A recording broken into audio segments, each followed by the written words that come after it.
Topic 3-1, Part 3. Using square roots to solve area problems. Let's look at this first example. A company makes small custom designed stamps that have a square image area. The image has an area of 1,200 millimeters squared. The question asks, what is the exact length of one side of the image area?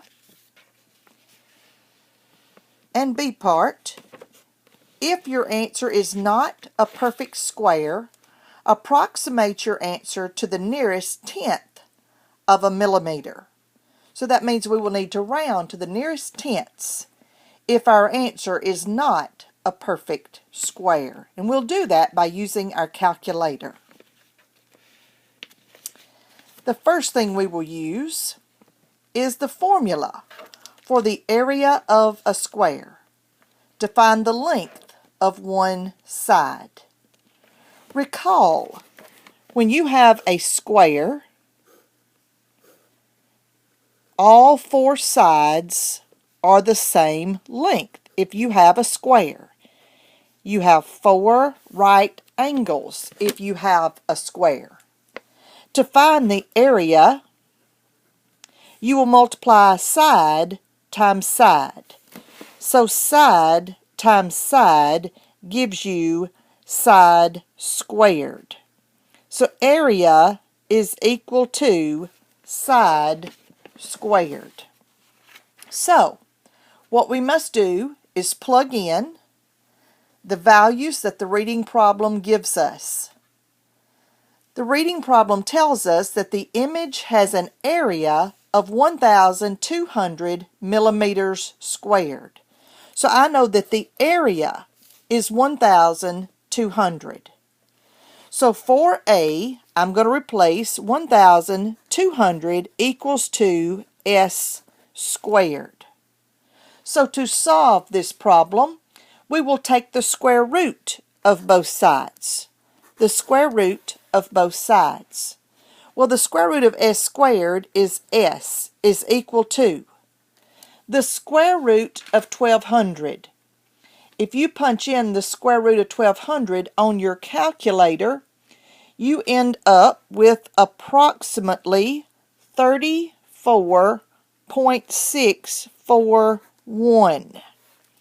Now normally we get a positive and a negative when we take the square root of both sides. But this is a reading problem that is asking us to find the length of one side. What is the exact length of one side?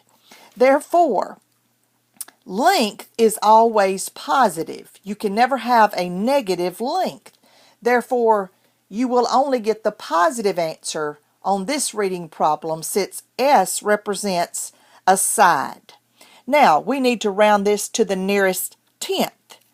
The 6 is in the tenths place. The tenths place is the first digit to the right behind the decimal. So our question is, do we keep 6 a 6 or do we round 6 up to a 7? Look to the digit to the right of 6. If the digit to the right of 6 is 5 or larger, the 6 will become a 7. But if the digit to the right of 6 is 4 or less, then it will stay a 6. Therefore, we end up with 34.6 because 4 is less than 5. So I rounded it the same to 34.6. I did not round up. So S is equal to 34.6 millimeters. So the length of the side is 34.6 millimeters.